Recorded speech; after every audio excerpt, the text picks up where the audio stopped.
And shalom, everyone. This is Brother Doug with DevotedToYah.com. We are going to be doing a special study on the Greater Exodus. We are continuing on page 6 of the PDF file.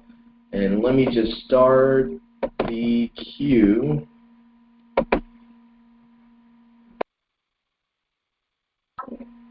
Okay, so we are going to start at this paragraph here. Moses didn't say Yahuwah would reject Yashrael completely or replace them when the Messiah came. Instead, he explained that Yahuwah would ultimately, gather them again. They would be brought back from all the remote and different places they had been scattered to, and Yahuwah would bring them back to the same promised land. Okay, so Leviticus 26:44-45. And yet for all this, when they are in the land of their enemies, I shall not reject them, nor shall I loathe them, so as to destroy them and break my covenant with them, for I am Yahuwah their God. Verse 45, then I shall remember for their sake the covenant of the ancestors whom I brought out of the land of Egypt before the eyes of the nations to be their God. I am Yahuwah. So again, that was Leviticus 26:44-45. Okay, let's see where this goes next. You should note that Yahuwah has purposes to bring Yashrael back from the nations based on the purposes and covenant that were established at the Egyptian Exodus. Moses said that the final generation would know of Yashrael's history, the blessings and the curses, and would eventually turn back to Yahuwah and return to the teaching of his commandments. Okay, now we're going to more scripture here. Let me just cite the scripture we're going to. Deuteronomy chapter 30, verses 1-10. And it shall be when all these words come upon you, the blessing and the curse which I have set before you, and you shall bring them back to your heart among all the nations where Yahuwah your God drives you. Verse 2, and shall turn back to Yahuwah your God and obey his voice, according to all that I command you today, with all your heart and with all your being, you and your children. Then Yahuwah your God shall turn back your captivity and shall have compassion on you. And he shall turn back and gather you from all the peoples where Yahuwah your God has scattered you. Shalom, Gerald. We are in the PDF document that Darnell sent us, the Greater Exodus PDF. I'm reading right now Deuteronomy chapter 30, verse 1-10, and I am at, I believe I just finished verse 3, so now I'm going to start verse 4. If any of you are driven out to the farthest parts under the heavens, from there Yahuwah your God does gather you, and from there he does take you. And Yahuwah your God, verse 5, shall bring you to the land which your fathers possessed, and you shall possess it. And he shall do good to you and increase you more than your fathers. Verse 6, and Yahuwah your God shall circumcise your heart and the heart of your seed to love Yahuwah your God with all your heart and with all your being, so that you might live. Verse 7, and Yahuwah your God shall put all these curses on your enemies and on those who hate you, who persecuted you. Verse 8, and you shall turn back and obey the voice of Yahuwah and do all his commands, which I command you today. Verse 9, and Yahuwah your God shall make you have excess in all the work of your hand, in the fruit of your body, in the fruit of your livestock, and in the fruit of your ground for good. For Yahuwah turns back to rejoice over you for good, as he rejoiced over your fathers. Verse 10, if you obey the voice of Yahuwah your God, to guard his commands, his laws, which are written in this book of the law. If you turn back to Yahuwah your God with all your heart and with all your being. So that was Deuteronomy chapter 30, verse 1 to 10. Remembering that Moses is speaking to the final generation, what has he just declared? Moses makes a strong case to return to the law and keep the greatest commandment of the law with all their hearts. He stated that returning to the law would be an important part of Yahuwah's gathering them from the ends of the earth. This is fundamental because some of the commandments are directly related to the preparation needed for the greater Exodus, such as keeping the feasts of Passover and Tabernacles. Passover is crucial to understanding when the greater Exodus begins, and the Feast of Tabernacles physically prepares you, your family, for the journey. Moses says that Yahuwah is going to bring them back to the very land promised to Abraham and his descendants, the remnant. When I view a map of the Middle East, I can see the journey from Egypt to Yashra'al. Yet, when I look at a globe of the earth, my eyes cannot see the entire journey for the greater Exodus. Moses says it will happen from the ends of the earth. That's funny. Obeying the basic commandments in the law sustained the mixed multitude, native Yashrael and aliens or sojourners, in the wilderness so that they could be civil and appropriate with one another, even in a mobile camping environment. These same commandments will be essential to the remnant Yashrael escaping in the greater Exodus and organizing themselves. Anything less will be mob rule and a human disaster. Okay, so that was the end of page 6. And okay, so anyone have comments or stuff? There was a lot. There was a huge paragraph. Deuteronomy 30 was basically, just giving us a summary of the blessings and curses. Okay, 305-707-2860. Could you please state your name? Hold on. Hello? Can you hear me? Hello? Yes. Hi. My name's Paul. No, I'm just joking. This is D. Okay.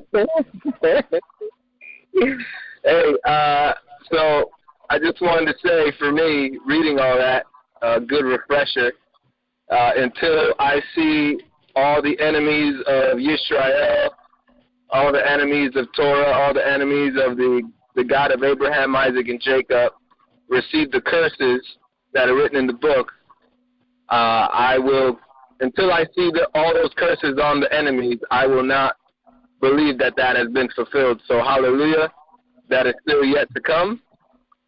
So that means there's still something big coming, and that's just what my eyes and ears are hearing. And I just think it's interesting because this is from the time of Moshe talking. I mean, he's clearly prophesying about the generations before they even sin again. He's talking about what's going to happen to us and the fact that we're supposed to go back to our land. So, beautiful. Yep. I agree that this definitely hasn't happened yet. I agree with Brother D, and mainly because,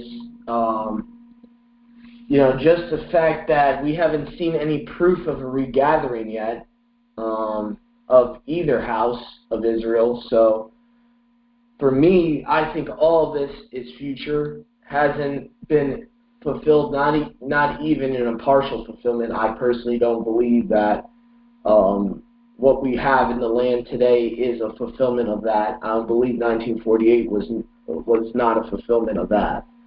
So I think this is still to come. It was really nice to read Deuteronomy 30 again and really refresh myself with that, and that obeying his commandments is actually a blessing. It's actually our life. So that I really liked, and that's pretty much about it. Amen, Brother Doug. So, who's going to be reading 7?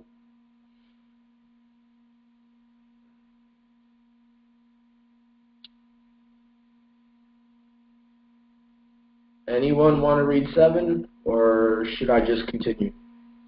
Hold on. I think I got Gerald here. Let me just go to him. That's weird. Gerald, can you get in the queue again?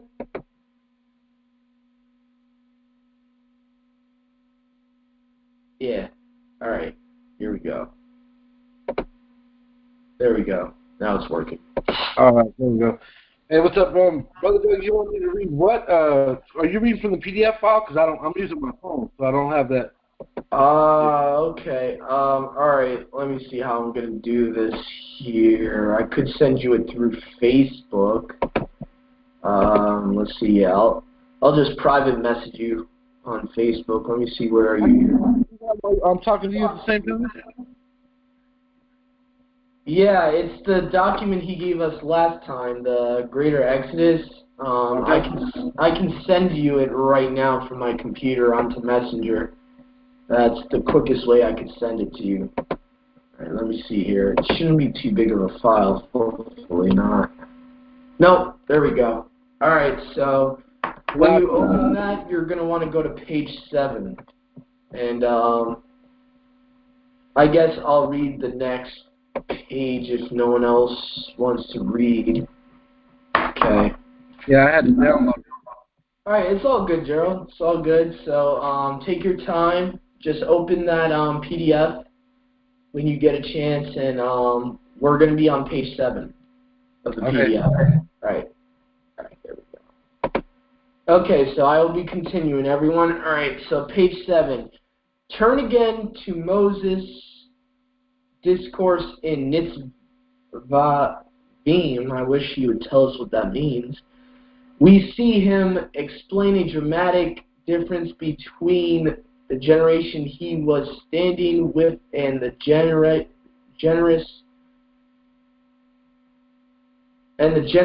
he was talking to. This difference is critical to understanding the prophecies of the Greater Exodus and applying the lessons learned from the Egyptian Exodus.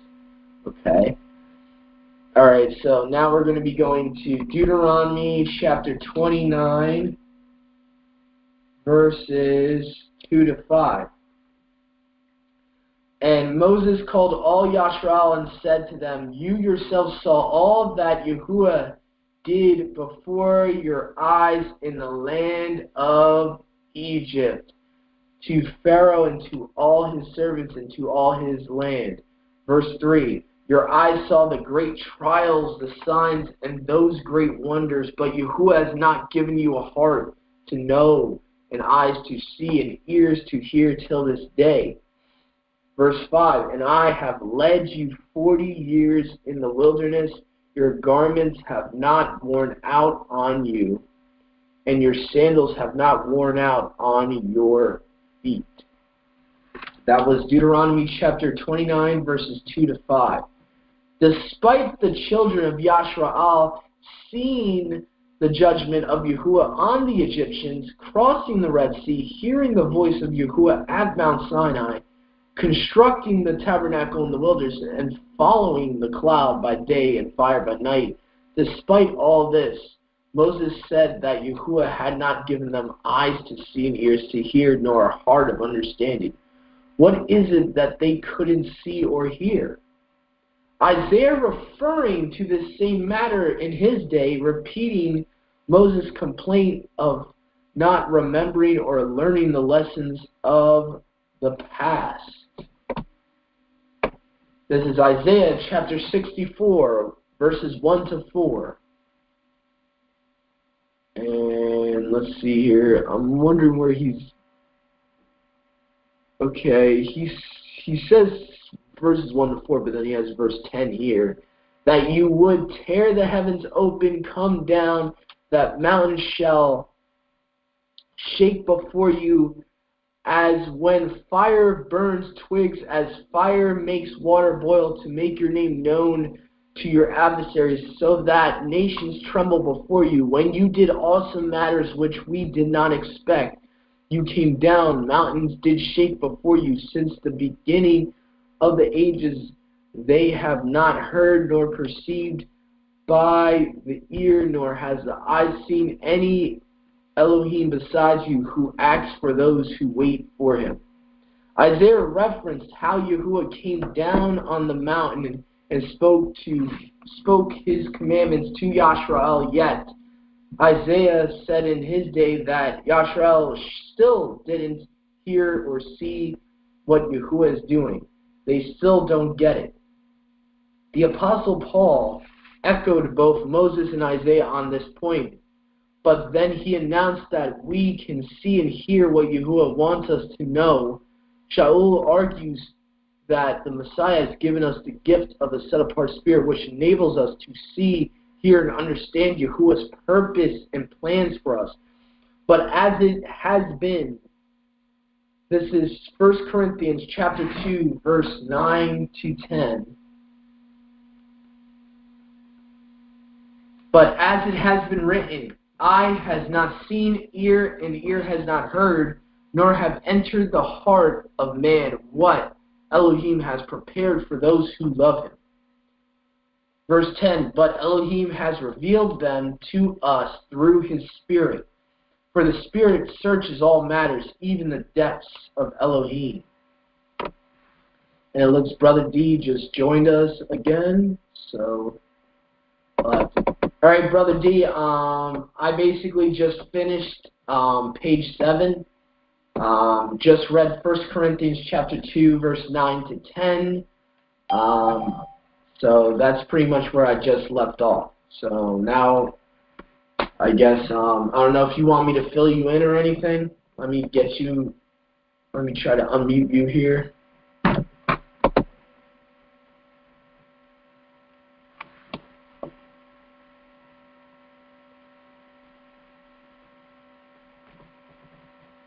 You there, Brother D?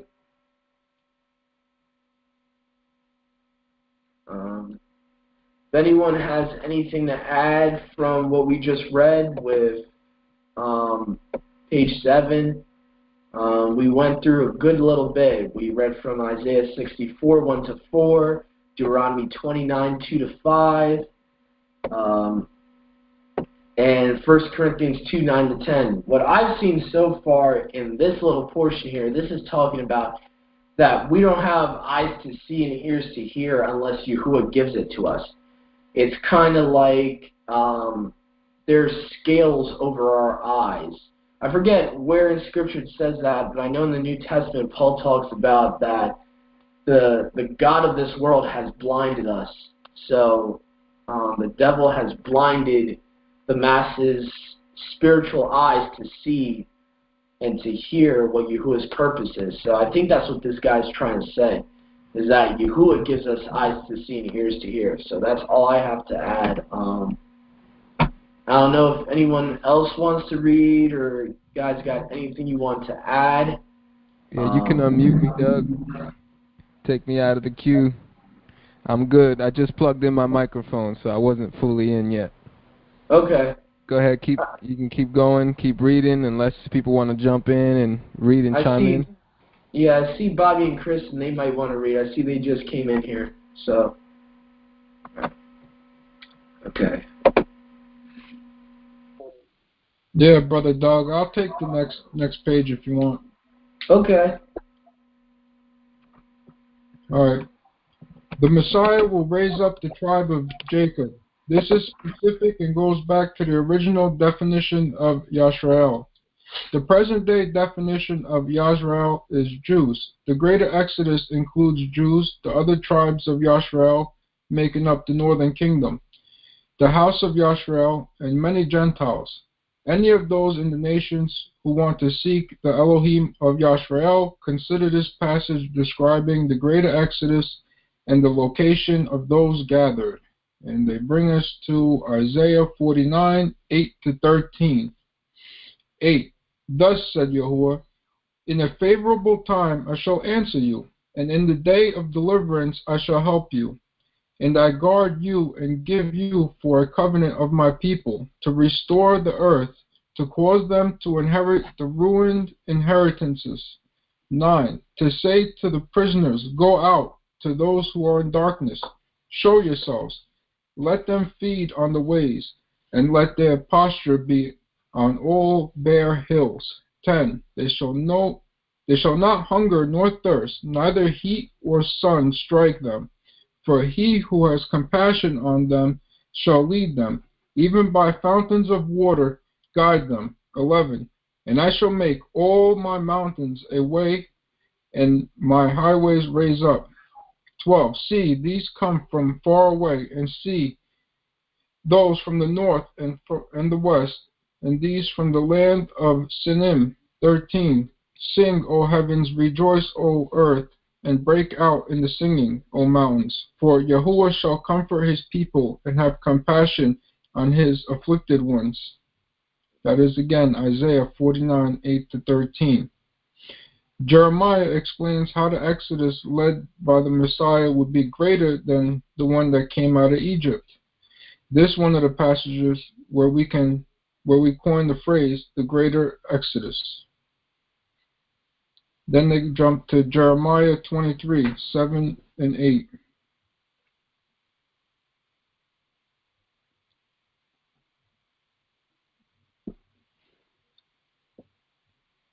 Hold on a second. 7. Therefore, see, the days are coming, declares Yahuwah, when they shall say no more, as Yahuwah lives, who brought up the children of Yashrael out of the land of Mitzrayim. 8. But as Yahuwah lives, who brought up and led the seed of his house of Yashrael out of the land of the north, and from all the lands where I had driven them, and they shall dwell in their own soil. That again is Jeremiah 23, 7 and 8. Then they bring us to Jeremiah 16, 14-15. 14. Therefore, see, the days are coming, declares Yahuwah, when it is no longer said, Yahuwah lives, who brought up the children of Yashrael from the land of Mitzrayim. 15. But Yahuwah lives, who brought up the children of Yashrael from the land of the north, and from all the lands where he had driven them. For I shall bring them back into the land I gave to their fathers. That again is Jeremiah 16, 14-15. The greater tribulation and the greater exodus. One of the most powerful teachings for the end of the ages is the great tribulation and the future judgment of Yahuwah on the whole earth. Yahushua called it a great tribulation, Matthew 24:21, while most of the prophets, if Yashrael, referred to the judgment as the day of Yahuwah. Zephaniah, one of the minor prophets, focuses almost exclusively on the topic, defining it in this way. Then they jump to Zephaniah 1:14-18. 14. Near is the great day of Yahuwah, near and hurrying greatly, the noise of the day of Yahuwah. Let the mighty man and bitterly cry out. That day is a day of wrath, a day of distress and trouble, a day of waste and ruin, a day of darkness and gloominess, a day of clouds and thick darkness. 16. A day of ram's horn and alarm, against the walled cities and against the corner towers. 17. And I shall bring distress on men, and they shall walk like blind men, because they have sinned against Yahuwah, and their blood shall be poured out like dust on their flesh, like dung. Neither their silver nor their gold shall be able to deliver them in the day of the wrath of Yahuwah. And by the fire of his jealousy all the earth shall be consumed, for he makes a sudden end of all those who dwell in the earth. Zephaniah 1:14-18. This so far is pretty much explanatory. They're pretty much explaining anything. I don't know, Doug, if you got anything to add to this.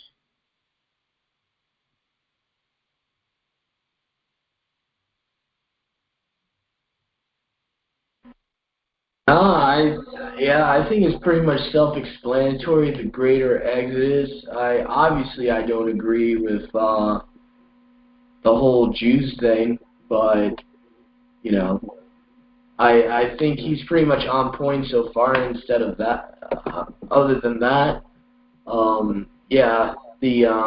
Jeremiah 16:14-15 is very clear that that there is going to be a greater exodus. I think that's probably the main scripture that we can use, that there will be another exodus in the end times. But I really don't see anything I could possibly add. Yeah, I'm with you. That's definitely declaring something in the future. That's not what happened already, so I'm with you right there. Yeah. All right, I could pick it up then if you want. Okay. Okay, now they say Zephaniah is not alone in his description of absolute judgment on a specific future day. Isaiah offers a similar description. Then they bring us to Isaiah 13:6-13. 6. Howl, for the day of Yahuwah is near. It comes as a destruction from the Almighty. 7. Therefore all hands go limp. Every man's heart melts. 8. And they shall be afraid. Pangs and sorrows take hold of them. They are in pain as a woman in labor. They are amazed at one another. Their force aflame. 9. See, the day of Yahuwah is coming, fierce with the wrath and the heat of displeasure, to lay the earth waste and destroy its sinners from it. 10. For the stars of the heavens and their constellations do not give off their light. The sun shall be dark at its rising, and the moon not send out its light. 11. And I shall punish the world for its evil, and the wrong for their crookedness, and I shall put an end to the arrogance of the proud, and lay low the pride of the ruthless. 12. I shall make mortal man scarcer than fine gold, and mankind scarcer than the gold of Ophir. 13. So I shall make the heavens tremble, and the earth shall shake from her place, in the wrath of Yahuwah of hosts, and in the day of the heat of his displeasure. Isaiah 13:6-13. The obvious question for those who believe in Yahuwah is a simple one. If Yahuwah is making mortal man at the day of Yahuwah extinct, then how do we as mortal men survive and make it to the kingdom? Do we all die and then get picked by Yahuwah at the resurrection? Do we get raptured out first? These are reasonable questions for a believer to ask. This is the reason why so many end-time prophecy books are written. The writers are trying to answer the question of how do believers escape the absolute judgment of Yahuwah on his enemies. The answer to these questions are also part of the greater Exodus teaching. Essentially, Yahuwah is going to deliver us the same way he did the children of Yashrael from Pharaoh and Mitzrayim. First, let's see what Zephaniah says about our escape from the day of Yahuwah. This brings us to Zephaniah 2:1-3. 1. Gather together, O nation, without shame. 2. Before the decree is born, they shall pass on like chaff. Before the burning wrath of Yahuwah comes upon you. Before the day of wrath of Yahuwah comes upon you. 3. Seek Yahuwah, all you meek ones of the earth, who have done his right rulings. Seek righteousness, seek meekness. If so, be that you are hidden in the day of the wrath of Yahuwah. That is Zephaniah 2:1-3. The word perhaps is not assuring, but it does allude to some kind of escape or protection that involves gathering. Zephaniah's allusion is intended to draw us out to fear Yahuwah and seek his protection and deliverance. Zephaniah later speaks to the greater Exodus directly. That is the end of page 8. I don't know, Doug, if you want to add something to that or see who wants to pick up the next page. I think it's pretty much explanatory. Yeah, I wanted to add about the escape. I believe that we will be in the wilderness when the tribulation happens. I don't think we're going to be removed from the earth. So I think that's something important to make very clear. I know for me personally, I am post-tribulation rapture. I am not in the camp that believes that we're going to get removed when the wrath or tribulation comes. I believe we will be on the earth, but I believe Yahuwah will have us safe. He will have a place for us prepared in the wilderness as spoken of in Revelations chapter 12. So that's all I wanted to add. I'm with you. You want to see if anybody else wants to read? Yeah, sure. Anyone else? I see a couple things on here. Let me go. I think D was on here again. Okay, let me see here.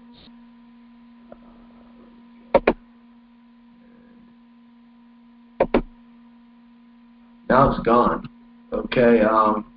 D, if you were trying to add something, go back into the queue. All right. All right, hello? Can you hear me? Yep. All right. Yeah, I was going to say before that I agreed with you, Doug, on who are the Jews, who are the Yahudim. That's still in question. That's yet to be revealed, in my opinion. I think there needs to be more proof.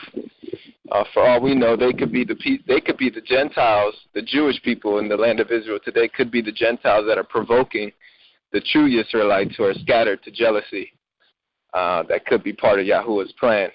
But anyway, we'll all see. I try. It's a delicate topic that I try not to be dogmatic about. But other than that, everything I'm hearing so far is great. I like the real simple commentary backed up with tons of scripture. Definitely something coming up in the future. Yeah, you got the pre-tribulation rapture people. You got the people who believe a rapture at different points. You got the seals. You have the seals. You have the trumpets. And then you have the bowls of wrath in the book of Revelation. You got some people that believe, people are being raptured before the trumpets. You got some people who believe that people are being raptured after the trumpets, before the seals. You got some people that believe that people are being raptured during the seals. And then you got some people that believe that we're going to be raptured before the bowls of wrath because Yahuwah will not let us endure his wrath. But like Brother Bobby was saying and we're reading about, is we're going to be taken through it. We're going to be taken through it, and it's nothing different. We're going to be on the earth. We're just going to be protected.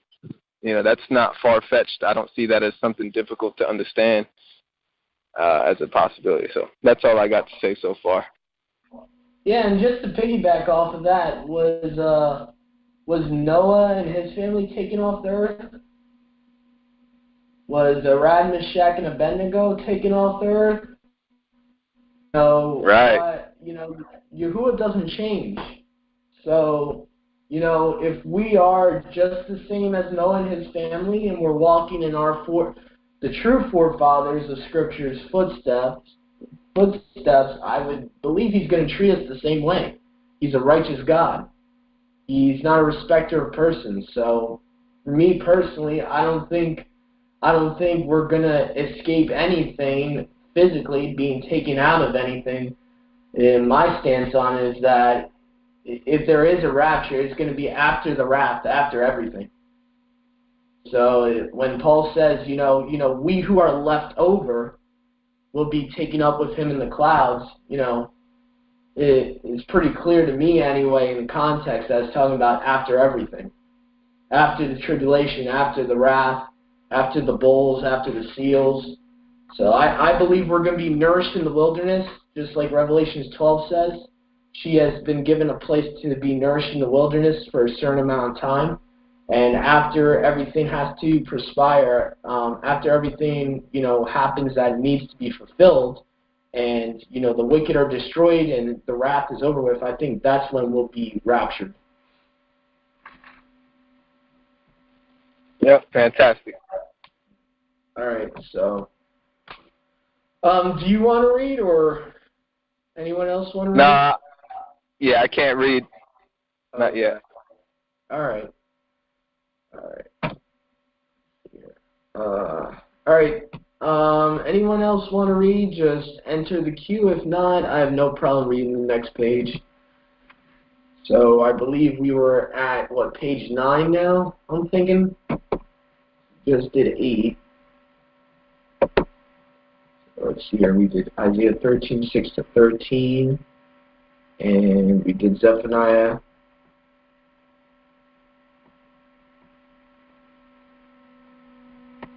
Did we do Isaiah 13? Yeah, we did. Wow, so we're already at page 10. My bad about that.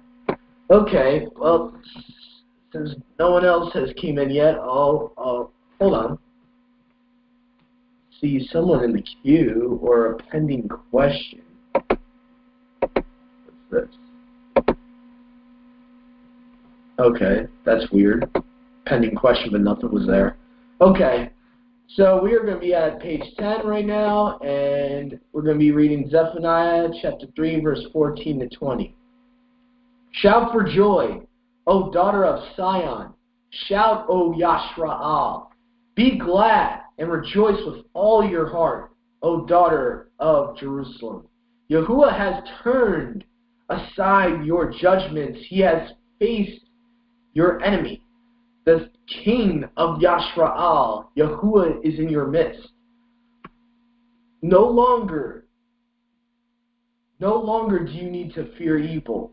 Verse 16, in that day it shall be said to Jerusalem, do not fear, Sion. Do not let your hands be weak.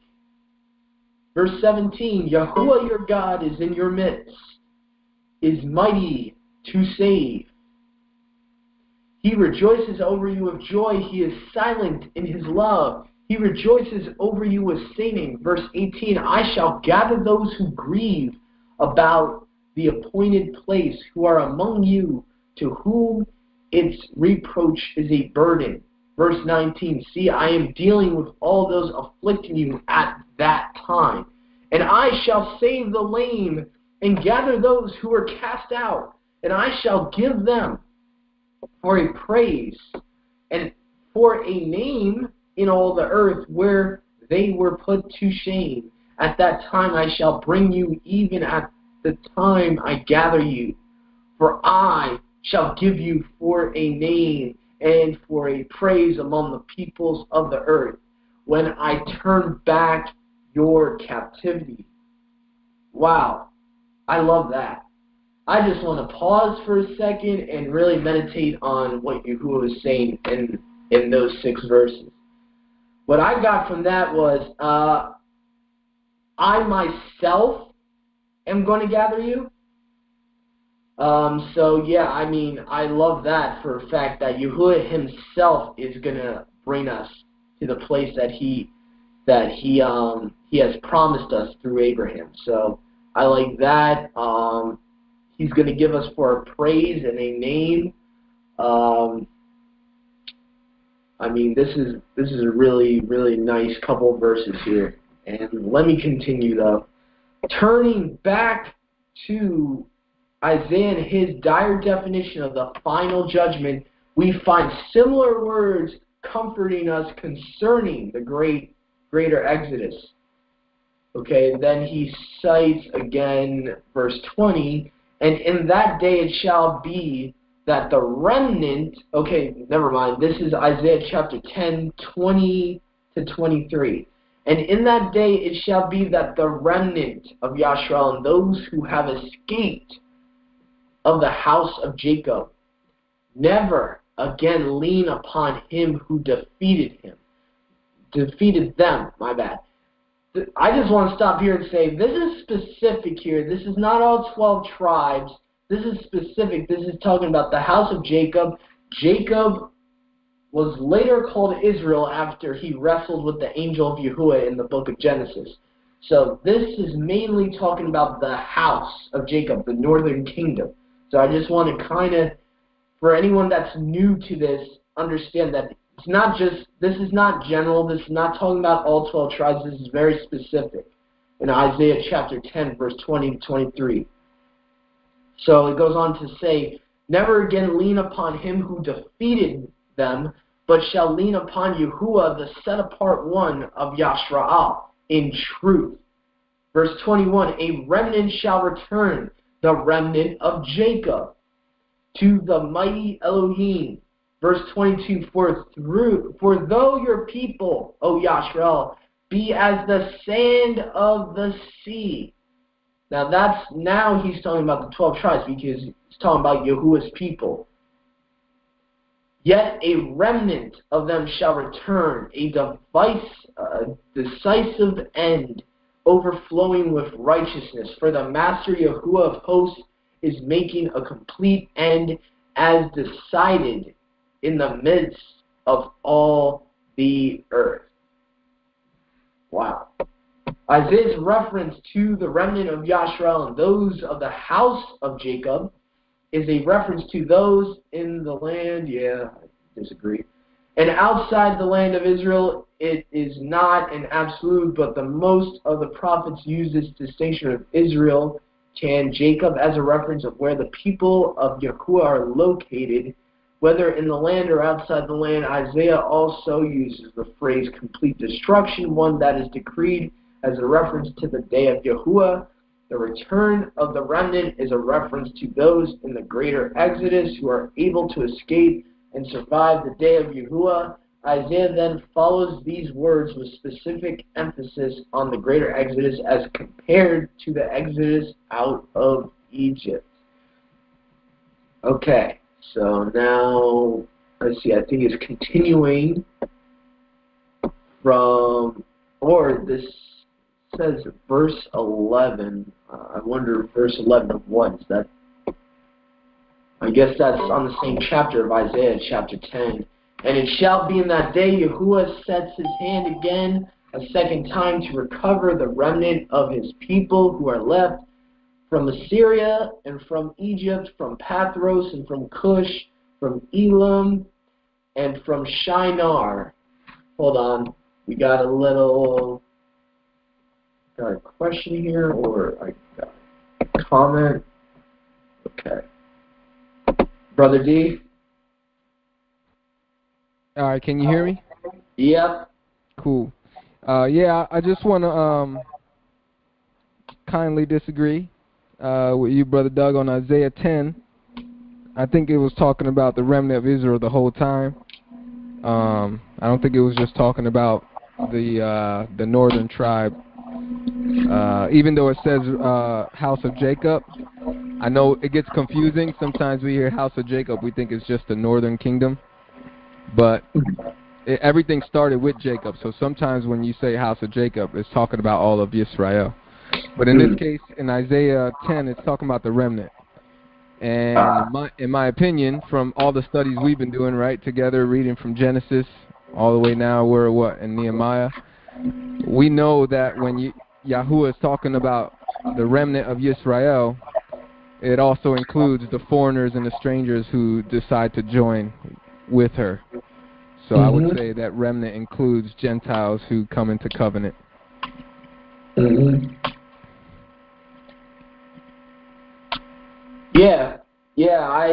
terminology is a little confusing because part of the verse says the house of Jacob, and then it says the next verse, your people, Yashrael. So it's like the terminology is a little weirded. It's worded a little weird. So I don't know. That's why I thought it was a separation. I got you. The terminology switches that quickly, so I was thinking it's a different context on the next part of the verse. So that's the only reason I thought that. But yeah, I agree with you. I think the remnant of Israel is Gentiles included. But I also believe that there's going to be a remnant of Gentiles left over from the day of Yahuwah that will come, according to Zechariah 14, that will come into covenant, that are not part of Israel. Says, of those left over of the nations who came up against Jerusalem will come to worship Yahuwah of hosts. So I think there's actually technically two remnants from what I see from Scripture. There's going to be a remnant of Israel that's already in covenant, and then there's going to be a remnant of people that are left over from the day of Yahuwah that will come into covenant, if that makes any sense.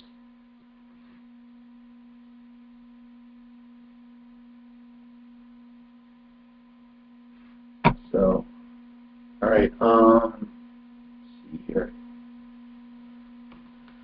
Okay, anyone have anything else to add? I can also read if whenever you want to pass it up. Yeah, sure. Yeah, All right, so so if you... Yep. you left off at page 11? Yeah, I believe we're on page 11 if I'm not mistaken. Yeah. There's a scripture there that wasn't cited. Yeah, that I got confused. I'm like, where is this from? And I just assumed that it was from Isaiah 10 or something. I don't know. So. Yeah, we'll have to double check that one. Did you finish reading that passage all the way to verse 16? Yeah. Yep. Right as you were coming in, I was finishing that up. All right, so I'll start with the final expression, right? Mhm. All right. Yep. All right, the final expression of this passage relates back to the Exodus, but it is clear here that the greater Exodus is related in purpose and timing to the final judgment called the Day of Yahuwah.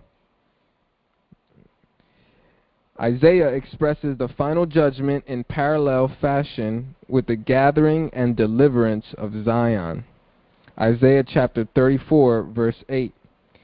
For it is the day of the vengeance of Yahuwah, the year of recompense for the house of Zion. It's really important. I remember as a Christian reading these type of passages, I couldn't relate with it at all. But we will sing songs about these types of things. Oh, man. The prophet Joel adds another voice that defines the day of Yahuwah 3 distinct times and then alludes to an Exodus, the final time.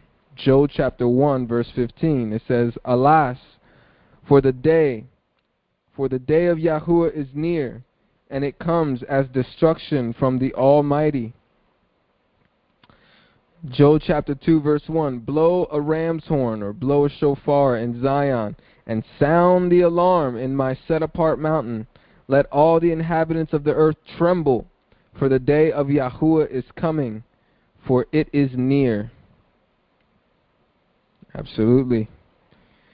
I don't think that trembling is talking about just a kind reverence. I think it's definitely talking about fear, a trembling of fear. Get your life right. Make sure your walk and your heart and your mind is right. Verse 30 of Joel chapter 2, 30 to 32. It says, And I shall give signs in the heavens. Here we go. Oh, yeah. I did want to mention that as well. Before we were reading, I forgot what passage it was, but I heard the stars will not give its light, the moon will not give its light, things like that. I think that, again, those are things we need to be mindful of, that Yahuwah made the stars and the sun and the moon for appointed times. They are signs for us. So when we see eclipses and when we see, all types of celestial things going on in the skies, it's a good indicator that our ears and our radars should be open and ready to see what's happening around us. I think that's fair to say. So an eclipse isn't just an eclipse in Yahuwah's eyes. I want to believe that an eclipse, whatever type of eclipse it is, lunar or solar eclipse, they're all significant. And we need to be paying attention. And there's people, everybody in the body has their part. There's people in the body who play more of a role of a watchman, who are good at seeing these things and good at connecting the dots of current events and things that are going on around the world, natural disasters, things like that. So keep your eyes open for the people reporting stuff around these times.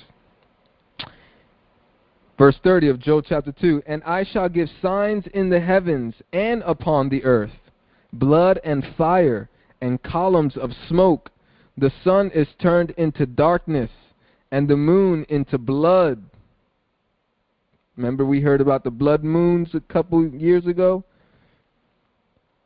Before the coming of the great and awesome day of Yahuwah. Now think about this. I also wanted to say this earlier when we were reading about this. If if the prophets were saying the day of Yahuwah is near, and it was almost, 3,000 years ago probably now, how much more closer are we to the end times today? How much more urgency should we have to declare the day of Yahuwah is near and at hand? That was a thought that came to my mind during the reading as well. So the great and awesome day of Yahuwah, verse 32, and it shall be that everyone who calls upon the name of Yahuwah shall be delivered. Hallelujah. That's right there. That is a prophetic word that the revelation of the Father's name will be manifested, will be taught and shown and uncovered in the last days. People will know his name. They have to. For on Mount Zion and in Yerushalayim there shall be an escape, as Yahuwah has said, and among the survivors whom Yahuwah calls. Hallelujah. From Mount Zion and in Yerushalayim there shall be an escape. Almost sounds like people are going to be in the land already, huh?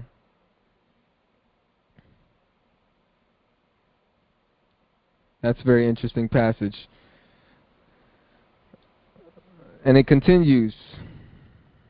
Oh no, that was it. Yerushalayim there shall be an escape, as Yahuwah has said, and among the survivors whom Yahuwah calls. So, I'll stop there. If anybody wants to chime in.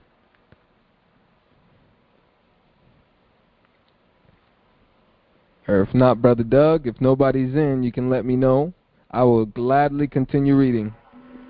Yeah, I don't see anyone in here, so hold on. Let me just make sure this is not you. Oh, no, it is. All right, we're good.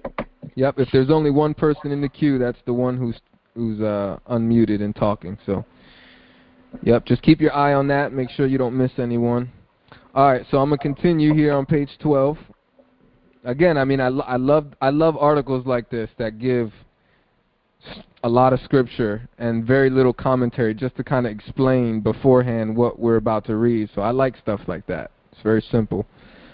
All right, so here we go. Those who call upon Yahuwah are those looking to the Messiah, the leader of the greater Exodus, and those who escape. They are called survivors. Those who escape are also the remnant of Yisrael, those who remain and sustained by Yahuwah. So that makes sense. If Moses said, hey, I'm going to raise up a prophet like me from your brethren, then if we're believing that that's Yahusha the Messiah, and he didn't do what Moses did, he didn't come to lead an Exodus, I'm hoping that when he comes back the second time, that's exactly what his role is going to be. He's going to be more than a prophet. He's going to be a king, and he's going to rescue us. So I do believe that term there, that he's going to be the leader. According to the end-time prophetic scenario given by the Messiah, the day of Yahuwah is the conclusion of the Great Tribulation, or the final 3.5 years. But what starts the Great Tribulation? And we can talk about that, agree to disagree or not, whether the 3.5 years or so timeline, Brother Doug. But it says here, but what starts the Great Tribulation? Yahusha reminded us that the Great Tribulation would actually begin with the abomination of desolation, a prophecy given by the prophet Daniel. And I'll read this and open it up for comments or questions. Daniel chapter 12, verse 11. And from the time that which is continual is taken away, and the abomination that lays waste is set up, is 1,290 days. I got something to add. He forgot to put another one that refers to the abomination of desolation. Daniel chapter 9, verse 27. And that reads, hold on, give me a second, my app here. Daniel chapter 9. Here we go. 9 verse 27.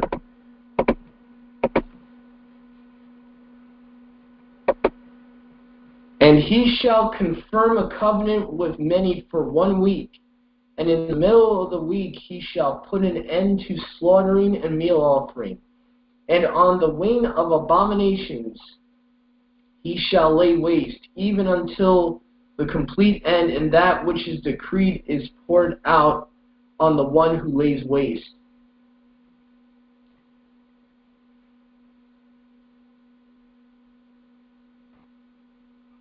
Good job, Brother Doug. You want to give any commentary on that? There's an echo when I talk on your side. No, I guess I agree with the 3.5 years from what I've seen, that even though that's not verbatimly, literally in Scripture, I kind of see that as a good estimate. Now, I'm trying to think. The only reason I'm against Yahusha leading the greater Exodus is because, he's supposed to appear after the anti-Messiah, which I would believe, if he's not coming after the tribulation, it would be kind of hard for Yahusha to lead the greater Exodus. That's just my opinion. I think that's a fair assessment. So I would probably adjust my wording on that and say that I don't think he's going to be physically on the earth, but he'll still be the leader, leading from heaven. So yeah, but that's a good point. That's a good point. I agree with you. I don't think that would make sense if he's hanging out with us during the wilderness experience. He's the one that's executing the judgment. Yeah. He's going to be the one coming in the clouds, pouring fire on the earth with the bowls of wrath. So it would be kind of hard. I know the angels are physically going to be pouring his wrath out, but he's still going to be the one coming down from heaven on the day of Yahuwah. So it would be kind of hard. He would physically have to be like 2 different places at once. Well, I don't think that's impossible for him, right? Because he could be anywhere he wants. He is Yahuwah. But I think it's just awkward, the timing. If he's coming to be a king, I don't think he's going to be come back on the earth.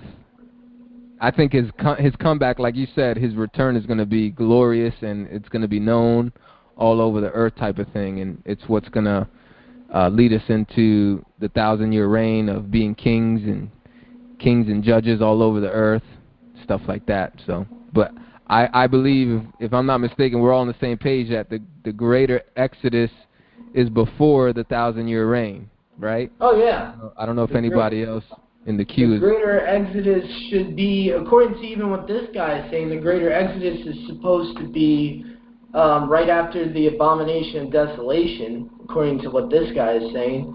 Yeah. The abomination of desolation is supposed to bring forth the great tribulation, which during that time, people in Judea are going to be fleeing.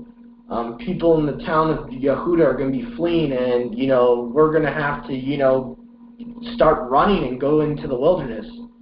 So I guess that's what he believes. Right, and so keep that in mind, too, to be fair.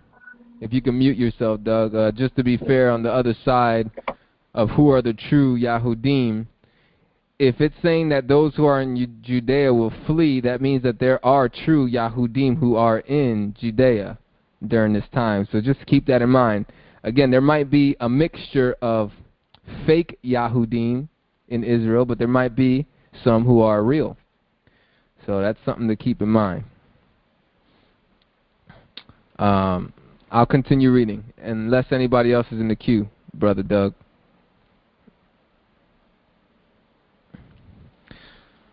All right.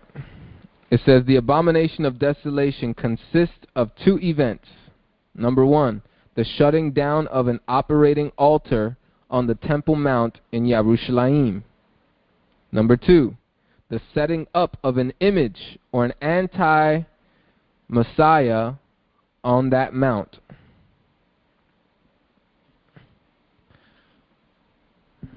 Not quite sure how they got that conclusion by these scriptures.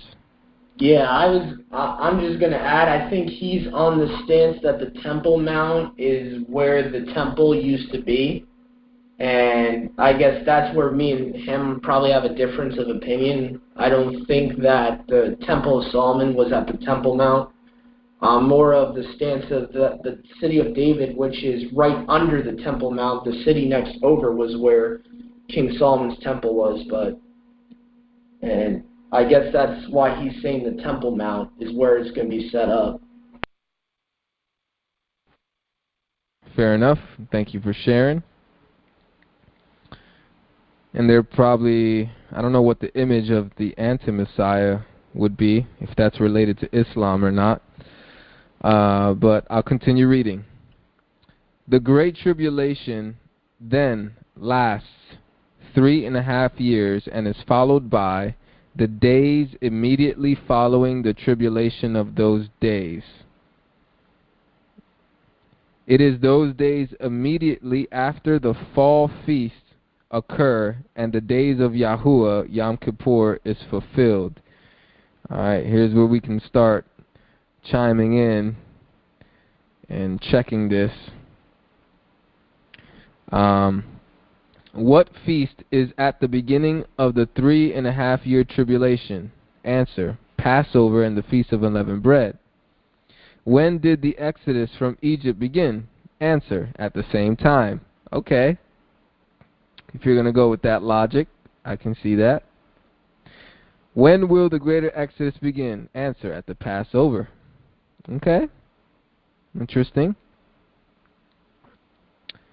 The history of the Exodus given by Moses gives us the base pattern for the future greater Exodus.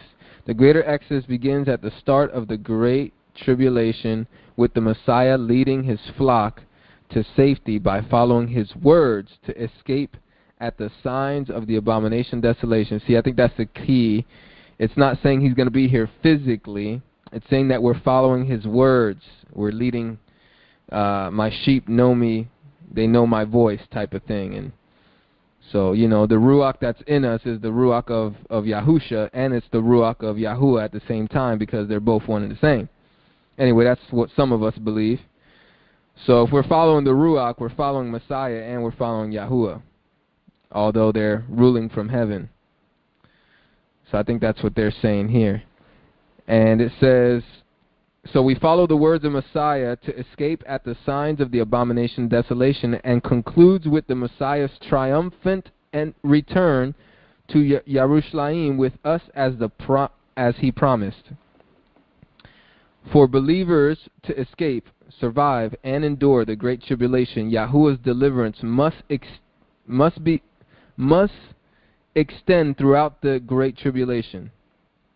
Like the Exodus out of Egypt, the greater Exodus is the gathering and leading of Yahuwah's people away from the places of danger and judgment during the tribulation. That makes sense to me. It makes perfect sense to me. We got to get away from the places where he's going to completely destroy. Or we could be inside of our homes, protected, while the drama's going on outside. As long as we keep the Passover, who knows? It could be related to that. Brother Bobby, maybe we do need to continue getting the lamb and getting the blood and putting it on our doorposts. You never know. It ain't going to be that easy, bud. We can hope for that, but I don't think it's going to be that easy. Yeah, I'm just throwing that idea around. It says, I'll read this last, let's see here. I'll read this last paragraph. Just as the day of Yahuwah has been described in dire terms, so is the great tribulation. In the Exodus, Yahuwah inflicted 10 different judgments upon Egypt before the Exodus began. For future Exodus, For the future Exodus, the Exodus begins after the signs of the abomination of desolation, which occur just before a future Passover, and is followed by a series of seals, trumpets, and plagues. Therefore, many of the prophets speak of the tribulation and the day of Yahuwah together. Interestingly, the Hebrew word for tribulations is Mitzrayim. That's interesting. This is also the Hebrew name for Egypt. Coming out of Egypt is coming out of tribulations. Thus, coming out of the nations, the Babylonian world system, during the Great Tribulation is compared to coming out of Egypt. I'll stop there. I'm on page 13 if anybody wants to jump in. Yeah, I just wanted to say Bobby is on the queue, so I just wanted to go to him real quick and see maybe he wanted to add something. Okay. Alright, let me go to Bobby next. Shalom. All right. Shalom. Things to add to this, okay? So, yeah, I believe there's a split. I believe there's a 3.5 and a 3.5, okay? I think they just got it a little mixed up. See, because I don't believe Yahushua's here for the first 3.5. I believe the Exodus starts in the second half. You know what I'm saying? That gives us 3.5 years to get to the promised land, to prepare and everything. Now, they mentioned the Passover. Now, here's a funny thing. So, we looked at the date, the 2017. So, me and my wife were doing a study, and me and Chris were going through all kinds of numbers and stuff like that, dates and this and that. So 1260 popped up. So me and my wife decided to calculate what's 1260 days from September 23rd, from the day of the great sign in the sky, supposedly. I let my wife tell you what we found on Google. So in the search, we found that March 6th, 2021 is 1,260 days from the Revelation 12 sign, at least the first sign, the sign of the woman. And the description we found is Shabbat Parah, which is also called Shabbat of the Red Heifer. And it's our understanding that they've been raising red heifers for sacrifice at the third temple after they set in place the abomination of desolations. Found that to be quite interesting. Yes, quite interesting indeed. Now, when we Googled the date off the bat, the first thing on Google that popped up was a Jewish calendar. First thing. So when we looked into that calendar, looked a little deeper, that's when we found the March 6th is the day of the slaughter of the red heifer. That happens right before Passover. Yeah. So now I believe in the terminology. I just believe it's a little mixed up. I believe that there's going to be many hard times the first 3.5 years, very difficult times, but I don't believe the Exodus starts until the second half, because if you see the way it lands, what's the chance of 1,260 days from the time of the great sign landing on the day that the Jews will be slaughtering the red heifer? And what have they been doing? What have they been doing? Raising red heifers. And what have they been raising it for? So if you look at it that way, and Passover is following that within weeks. Mm-hmm. So now putting that together makes it a little more interesting. So that's what I got. You guys let me know what's going on. Yeah, I don't know what to make of that, whether it's, all I know is it says 1,260 days, so I'm still on that understanding. I really don't know if there's two parts to it or not. That's something I'll have to look into. What I was going to go into, though, was Darren was talking about he was questioning what could be the abomination desolation. Through my studies of, just kind of, I wanted to really do some diligent research on a lot of these false religions. Now, it's interesting in Kabbalah, they have something called a golem. Now, golem is this, in Jewish mysticism, they believe this golem almost like a statuesque, graven image that you can actually bring it to life. Now, to me, that spoke to me because I remember in Revelations it said the beast, it was given power by the dragon to the beast to make the image speak, and the image caused those who didn't worship it to be killed. And I was like, that kind of sounds like a golem.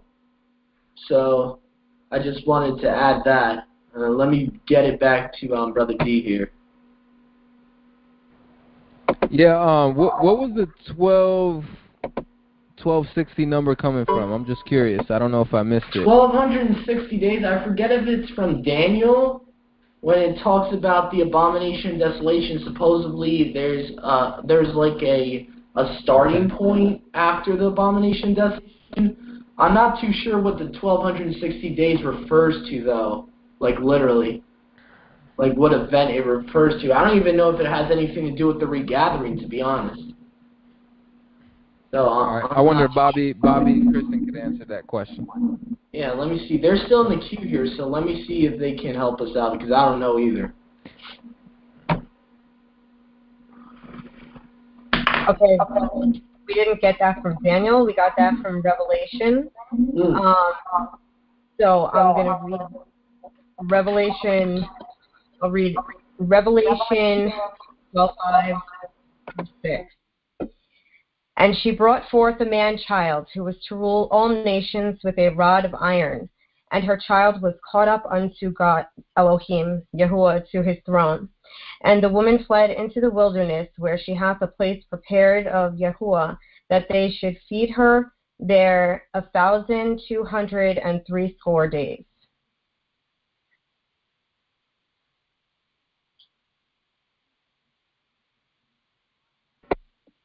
Okay. All right. So it's from Revelations. All right. Yes. So. Or it says it outright, 1,260 days in the scriptures, 2009. And it talks about it right after the sign in the heavens. The second sign of the dragon going after the woman's child. But Yahuwah prepares a place for her in the wilderness to keep her safe from the dragon for that length of time. So she's going to be so basically what you guys just said, she's in the wilderness for 1,260 days, right? Meaning that she's already in the wilderness before the 1,260 days, right? It says, and the woman fled into the wilderness, where she has a place prepared by Elohim to be nourished there 1,260 days. Okay. Yeah, I kind of wanted to see how that worked, whether it was a timeline before the regathering or it's a timeline of how long we would be in the wilderness. From what you guys just read, it kind of seems like to me, I don't know if you're seeing the same thing I'm seeing, it seems like that's the amount of time we're going to be in the wilderness, if that makes any sense. Yes. Okay. Well, I'm not too sure. I'm not 100%, but I'm thinking that the woman is the bride, which we know is Yashrael. Right. So seeing if the bride is Yashrael, he's going to keep us safe for that 1,260 days. Now that verse comes up after the sign in the heavens, which we're speculating that it's 923, because nobody knows for sure, so it's pure speculation. But if you count the 1,260 from that verse, which is right after the verse talking about the signs in the heaven, and it just so happens that the 1,260 days from then lands on the day the Jews are slaughtering the red heifer. Is this coincidence? I don't know. Is it very interesting? Yes, very interesting. You know, and that's why it was brought up. Especially supposedly since the so-called it said that the abomination of desolation will be set in place in the middle of the tribulation period, which will be after the 1,260 days, which will be the 3.5 years. About the midpoint. Mm-hmm. That's where those numbers came up.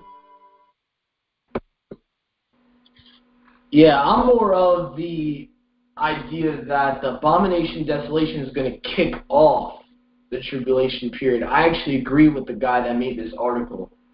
It makes a lot more sense to me that from Daniel 9:27, when the abomination desolation lays waste, that at that point, that's when the tribulation period will start. That's what I always believed anyway.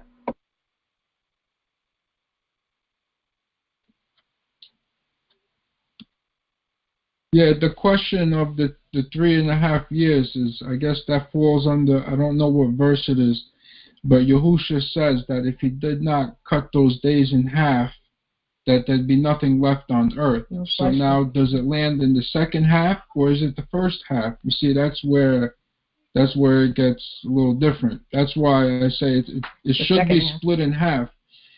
I believe it's the second half. I don't believe it's the first, but we could agree to disagree on that. That's not a big deal. I don't know. Nobody knows exactly, so that's neither here nor there. But that's where I get the splitting is, and I look for the verse, but Yahusha strictly says that if he did not cut the days in half, that there will be nothing left on earth. So that's why I feel like there's a split there. And also, if you think about it too, it's like then that's not the same as believing in the tribulation, that pre-trib rapture idea. You can't believe in that and not, believe in the second half of the tribulation when the abomination of desolation perhaps could be in power before announced to the world. We don't know. It's pure interpretation, though. Yeah, I know the verse you're talking about, Bobby. It's he actually says if those days weren't cut short, no flesh would be saved. So I don't know whether that's referring to the 3.5 years or 1,260 days. Could possibly, could not be. I don't know. For me, that I interpret that verse as meaning that because physically no flesh would be saved, like something like the bottomless pit opening up, I think it's actually referring to, and that if he didn't cut the days short, there would be no human on earth saved. Because I think once the key is given to Apollyon and the bottomless pit is open, there's going to be, all these type of monsters and hybrids coming out of the bottomless pit, wreaking havoc on the earth, and possibly a lot of people are going to be killed. So, it could just mean that if Yahusha didn't cut those days short, no one will be saved. But I do understand your view on that it could be talking about the 3.5 years. So I definitely understand that.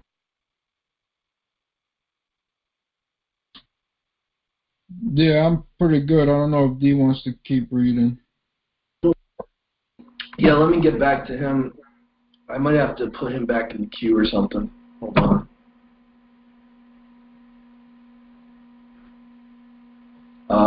Let me see here how I'm going to do this. I wonder if I can just unmute him. Oh, here we go. Never mind. Alrighty then. So, yeah, I'll read a little bit more. And then I'm going to be signing off soon here so we can have dinner. But I ended on page 13. And I'm going to read this second paragraph here. It says, the great tribulation judgments will overwhelm the world and will include such things as shortages of basic resources, wars being waged, and people being plagued by many diseases. No matter how you do the math, the prophecies speak of half the world's population dying in those days. The fourth seal speaks of 1/4 of mankind dying. Revelation chapter 6 verse 8, it says, and I looked and saw a pale horse, and he who sat on it had the name Death, and the grave followed with him. And authority was given to them over 1/4 of the earth to kill with sword, and with hunger, and with death, and by the beasts of the earth. So yeah, that's pretty intense. I think we all know that the world powers has power to kill off masses. I mean, with nuclear bombs and chemical warfare, biological, chemical war, all this crazy stuff, anthrax and all this craziness. Yeah, something's about to happen in the future, whether it be an accident or whether it's going to be on purpose. Something is going to happen. And for 1/4 of people to die, that's a lot of people. Then the sixth trumpet speaks of the third of mankind suffering death. So we're going from the seals, which is first, to the trumpets, which is interesting how they're, I guess this is my stance. I do think it's chronologically in order. I think the seals, the trumpets, and the bowls of wrath are in the order, in the sequence that it should go. Well, we can all agree to disagree on that. I think that's what they're doing. So they're jumping to the sixth trumpet now. In Revelation chapter 9, verse 18, it says, "A third of mankind was killed by these three plagues, by the fire and the smoke and the sulfur which came out of their mouths." So we have 1/4, a fourth dying off, and then we got a third of that remaining dying. So it's just more people dying. When we speak of past wars and diseases, we spark in millions of peoples. We spark in millions of peoples. I don't know what that means. The prophecies of the Great Tribulation speak of its judgments in the billions of people. Truly, the Great Tribulation is to be a time of distress as the world has never seen before. Daniel chapter 12, verse 1 says, "Now at that time Michael shall stand up, the great head who is standing over the sons of your people, and there shall be a time of distress such as never was since there was a nation until that time. And at that time your people shall be delivered, everyone who is found written in the book. And many of those who sleep in the dust of the earth wake up," that's the resurrection, "some to everlasting life," hallelujah, "and some to reproaches, everlasting abhorrence." So you got people resurrecting, the same group of people being resurrected, one group being resurrected to eternal life, and another group being resurrected to eternal judgment. But how will Yahuwah rescue his people in the midst of a world that is distressed beyond anything history has ever seen? Part of the answer is embedded in the judgment of the fourth seal. So now we're going back to the seals, where 1/4 of mankind dies. The judgment details 4 elements. 1, sword, which could be warfare and violence. 2, famine, which could be starvation. 3, pestilence, insects and disease. And 4, wild beasts. The prophet Ezekiel first spoke of these same 4 elements of judgment, but ended with an incredible message of comfort for the future. Let's see how Ezekiel accomplishes this. Ezekiel chapter 14, verse 13 to 14 says, "Son of man, when a land sins against me to commit a trespass, and I shall stretch out my hand against it, and cut off its supply of bread, and send scarcity of food on it, and cut off man and beast from it, even though these 3 men, Noah, Daniel, and Eob, were in it, they would deliver only themselves by their righteousness, declares the Master Yahuwah." That is a very, very interesting passage there. I'm not good at passages like this. So if anybody wants to jump in and say what they believe that passage is saying, feel free. Ezekiel refers to Noah, and you can cut me off at any time, Doug, if somebody gets in the queue. You can stop me at any time. What was the verse you just read that you were asking if anyone wants to comment? Ezekiel 14, verse 13 to 14. Ezekiel 14, verse 13 to 14. I wonder how the Septuagint reads that. Yeah, and I also wanted to interject just in case for the recording, if people don't know all the Hebrew names. Eyob is Job. Thank you. Son of man, when a land sins against me to commit a trespass, and I shall... Hold on, that's the ISR 98. Let me go to the Septuagint. Son of man, if a land shall transgress against me by committing a trespass, then will I stretch out my hand upon it, and will break its staff of bread, and will send forth famine upon it, and cut off from it man and beast. And though these three men should be in the midst of it, Noah and Daniel and Job, they alone should be delivered by their righteousness, says Yahuwah. Oh, I see why he cited this. Okay, so he's trying to say that basically, like, Yahuwah will only save the righteous. Basically meaning that Yahuwah, even if there's a few righteous ones in a nation that has rebelled against Yahuwah and Yahuwah sends his wrath, he will save the few righteous. I guess is what he's trying to say. Nice. Thanks, Doug. No problem. No one's in the queue. Yeah, it's almost as if it's saying these three men will be resurrected and be alive during that time, or like you're saying, it's referring to being a person of righteousness. So that's a very interesting verse. I thought that was very, very interesting. All right. Ezekiel refers to Noah, Daniel, and Job as men who have previously delivered from judgments. Noah was delivered from worldwide judgment of the flood. Daniel was delivered from the judgment of a king. Job was delivered by Yahuwah from oppression and great loss at the hand of Satan. They stand as examples of deliverance. Yahuwah has said through Ezekiel that if he puts a judgment of a famine upon a nation, that only Noah, Daniel, and Job could be delivered if they were there. If they were there. So I guess the passage is hypothetical. That was going with what Doug was saying.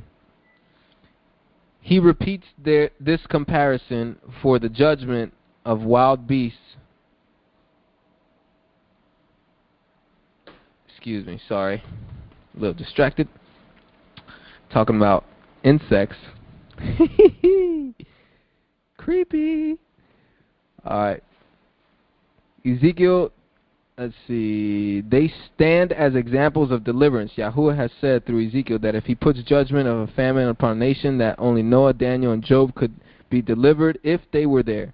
He repeats this comparison for the judgment of wild beasts and adds some degree as to how exclusive the deliverance would be for the three. Even their families and children would not be delivered. You got something you want to say? Oh, my wife is saying that's heavy. Ezekiel chapter 14, verse 16. Even though these three men were in it, as I live, declares the Master Yahuwah, they would deliver neither sons nor daughters. They alone would be delivered, but the land be a wasteland. So, wow, that means get your life really, really right and make sure you're walking righteous. That's intense. Then Ezekiel repeats this comparison again for the judgment of the sword and finally present the same comparison for the judgment of plague, pestilence, and disease. Again, he repeats the conclusion that only Noah, Daniel, and Job would be delivered by themselves. Even though Noah, Daniel, and Job were in... Oh, this is Ezekiel 14:20. Even though Noah, Daniel, and Job were in it, as I live, declares the Master Yahuwah, they would deliver neither son nor daughter. They would deliver their own lives by their righteousness. Then, to add emphasis to Yahuwah's argument, a question is posed. Ezekiel 14:21.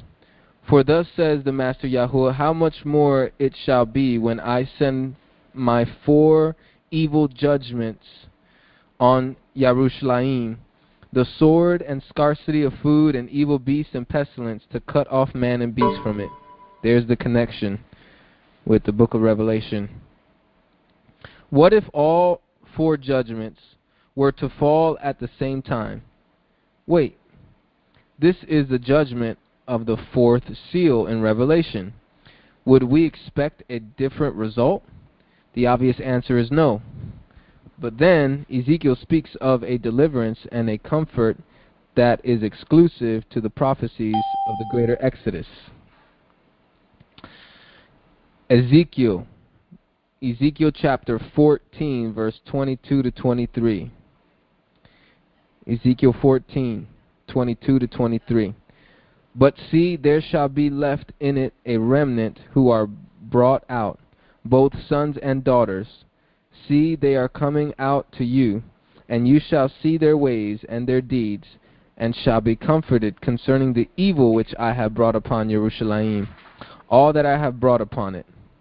And they shall comfort you when you see their ways and their deeds, and you shall know that it was not for naught that I have done whatever I did in it, declares the Master Yahuwah.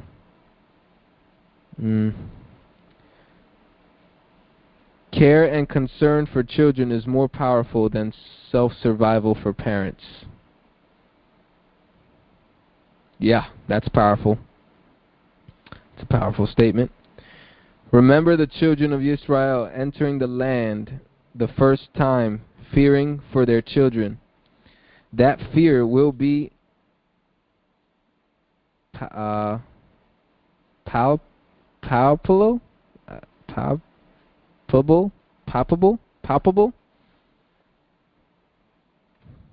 Right here. Palpable. I've never used that word before. I learned something new today. That fear will be palpable in the great tribulation for parents. The deliverance promised in the greater Exodus addresses this fear directly. Not only is there to be deliverance offered to the tribulation saints, aka those who are part of the greater Exodus, beyond Noah, Daniel, and Job, but the deliverance is extended to their sons and daughters. What group of potential survivors could possibly be greater than the testimonies of Noah, Daniel, and Job? This is the answer for the 4th seal judgment in the Great Tribulation. But what about all of the other judgments of the Great Tribulation? Who is able to stand in the midst of all the tribulation judgments? The question is posed and answered in the book of Revelation. Who is able to stand in that day? I think I'm going to end here. Maybe we can chit-chat about what was read so far. Open up the queue. Unmute multiple mics at the same time, Brother Doug, if you'd like.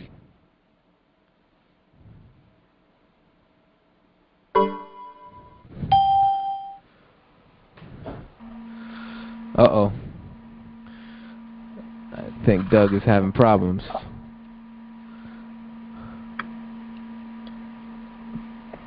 I'm alright. Stupid program stopped working for a second. I had to come back in, but I'm fine. Okay. All right, yeah, if you want to hit Bobby and Kristen, just unmute their mic. Maybe we can all be in at the same time. See if you can unmute their mic individually. And I'll mute myself while they talk. All right. Okay. Let me just go to them real quick. All right, so what I got from the reading, what I got is that your strive for righteousness is that of Noah, Daniel, and Job. That's what you strive for, you know? I don't see it any other way.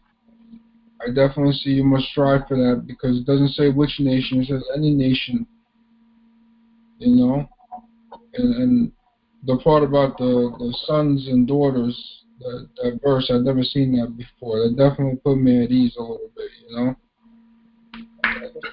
That is the biggest fear, you know. It definitely is. I can't put any doubt on that, you know. And that's why we try to raise them the way we do, and that's why me and my wife work so hard, you know. And it's definitely refreshing to hear that. It definitely eases the heart. You got anything to add, him? Yeah, but that also just, you know, gives that reminder of how we must make sure that we stay vigilant. Yeah. Hallelujah. Yes, that's why I got out of what you read so far. It's pretty interesting. Okay. I don't have anything to add, but I'm going to get back to Brother D. So let me do that. Yeah, I was thinking when you guys were talking about, you know, with the kids and everything, it's, you know, if we look at our forefathers before they came into the promised land, that generation that died off, Yahuwah tells them, you know, because you thought that your children were going to be captives and so on and so forth, I will send them into the land and they will actually take it, but you guys won't get into it. So it's like that's a realization to not do the same mumbling or grumbling or denounce him or question what he's capable of doing, especially for them that's seen everything that he did. And I think just for me, out of all this, what I'm gathering that I need to do is be able to discern the times. And I'll be honest, looking up at the sky or seeing events happen don't trigger me, like in the sense of, okay, well, what does that mean in Scripture, or how does that relate? I'm very ignorant to it. And he does say lack of knowledge can destroy, or destroys us for lack of knowledge. So I think what my takeaway is to learn how to read the signs and get into obviously way more prayer and hearing him, because at the end of the day I also think, okay, well, when will this happen and how will I know? You know, there's going to be many people that say that they're the Messiah coming from here, from there, from everywhere and everything. How will I know that it's actually Yahuwah speaking? And I think it's my biggest takeaway, is to really make sure I'm hearing him, really hearing the Ruach, where to go, how to get there. I mean, the idea to even that it's going to be going back to our land. I mean, that reality of when. You have people saying, we'll do it now, or, you know, so it's really just making sure I hear Yahuwah saying it, and so that's kind of what I'm getting from all this. Yeah, I was going to add to that. It's funny you mentioned that, sis, because actually Yahusha doesn't just say that, you know, you're going to hear them saying, you know, there's the Messiah, and he tells you not to listen to them, but he also follows that by saying, if he's in the secret chambers, don't go there. So there's certain things that Yahusha is kind of warning us about. You know, if they say the Messiah is in this place, he's in the desert, don't go there. So Yahusha is not going to leave it up to just chance with us. He's trying to let us know if they're in certain places like that and they're saying to you, oh, the Messiah is here. You know, JC is here. Yeah, don't go there. So that's all I wanted to add.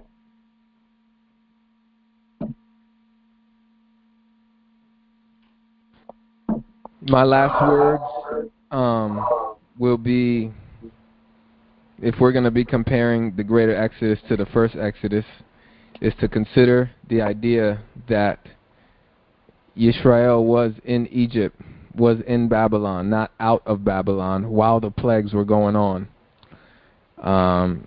So I get that we should try to escape Babylon, but how can we escape Babylon without the supernatural deliverance and the clear leadership and the pathway to go? So that's something to keep in mind. And there's a lot of people designating spots all over the world and the U.S., and we got to be very prayerful and make sure we're not getting duped to go with the wrong crowd. It's a real serious issue. Stay in your house until Yahuwah tells you to go. That's pretty much the word that I feel that needs to be said right now. Yep, I agree. Because Revelations chapter 18, verse 4 says, I heard a loud voice from heaven saying, come out of her, my people. Yahuwah is going to tell us himself when we're supposed to be leaving. We got to be careful not to do it in our own way. All over Scripture, I see that problem with humankind. I want to do it on my time. I don't want to wait for Yahuwah. Abraham, he didn't have the patience to wait on Yahuwah for a child. He goes trying to have a child his own way. So, I mean, I can learn a lot from that. That, even with coming out of Babylon, physically speaking, obviously spiritually we can come out of Babylon right now, but physically speaking, actually physically leaving physical Babylon, I believe we are to wait for his voice. He will sound a loud voice from heaven. We'll know it when it's our time to leave. That's all I want to say. I see Kristen's IQ. And this is where it's really responsible and to have knowledge, and the responsible part is don't panic. Nobody could store away 7 years worth of food. You can never drag it around with you. But knowledge is the key. We're gonna end up in the woods at the end of the day. Do we know how to hunt? Do we know how to prepare food? Do we know how to farm? Do we know how to build a tent? Do we know how to build an encampment? Do we know how to get along with each other?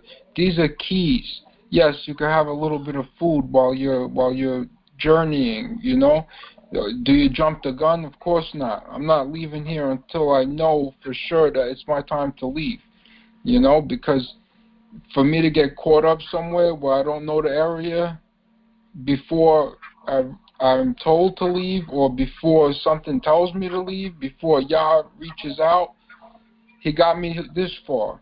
You know what I'm saying? I don't think he's going to let me down as long as I stay righteous in his eyes. So the key is don't get stressed out over it, but be aware, learn. Do whatever you can to learn how to farm, how to survive, how to get through, because you have to endure to the end. That's the key. The key is enduring to the end. This is 7 years, is a long time. You could probably walk to Yashrael somehow from where I live in New York in 7 years. I believe I could make it there. But we have to know how to survive during that time, and that's the key, is learning the knowledge, storing the knowledge. I couldn't even tell you how many times the word knowledge is in Scripture. I was looking through today to try to find quotes on knowledge, and it's repeated and repeated and repeated and repeated. So that's the key is knowledge. If the lights go out today, can we survive? If we have to go into the woods today, can we survive? I bet you a lot of people tell you no. Am I 100% prepared? I could tell you no, I'm not 100% prepared. I'm a lot more than most, but I still got a lot of learning to do, and I think that's the key. And Hasatan rules this land. So why do you think nobody knows how to hunt anymore, or farm? Self-reliant. Nobody's self-reliant. Nobody knows how to survive. Why? Because Hasatan has set it up that way. He set it up. He made us lose all that knowledge. Before, back in the day, maybe 100 years ago, it hasn't been that long. 100 years ago, you could hitch a wagon and make it to the other side of this country. Can people do that today? You tell somebody to get a horse and a wagon and try to make it across America, they'll look at you like you're stupid. That's the problem. It can be done. People have done it. Do we know how? That's the key. We got to learn how to do it. And also, I feel that another thing that's very important is being careful of who you discuss what with and where you seek your knowledge.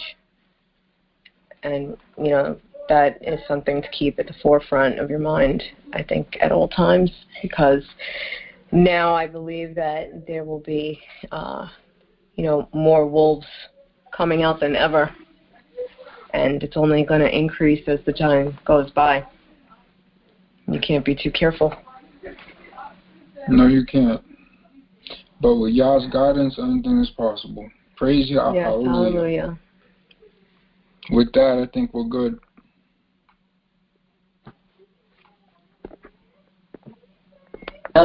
and I loved how Kristen said, "Be careful what knowledge it is," because there is certain types of knowledge that Yahusha and Yahuwah don't want us knowing.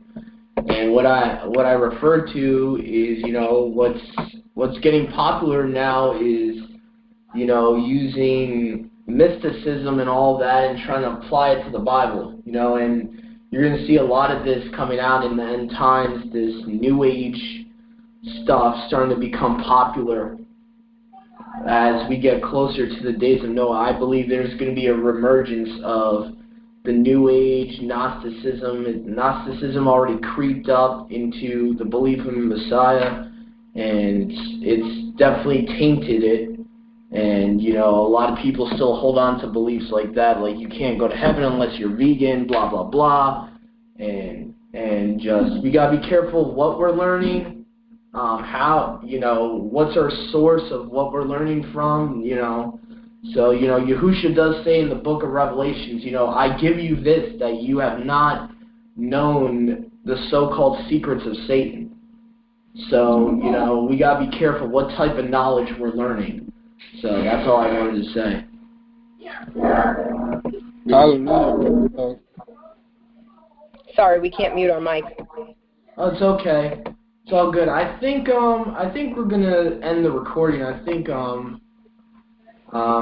we got as far as we were gonna get. I know Brother D's got to leave, so I think we'll stop here. So let me just end the recording.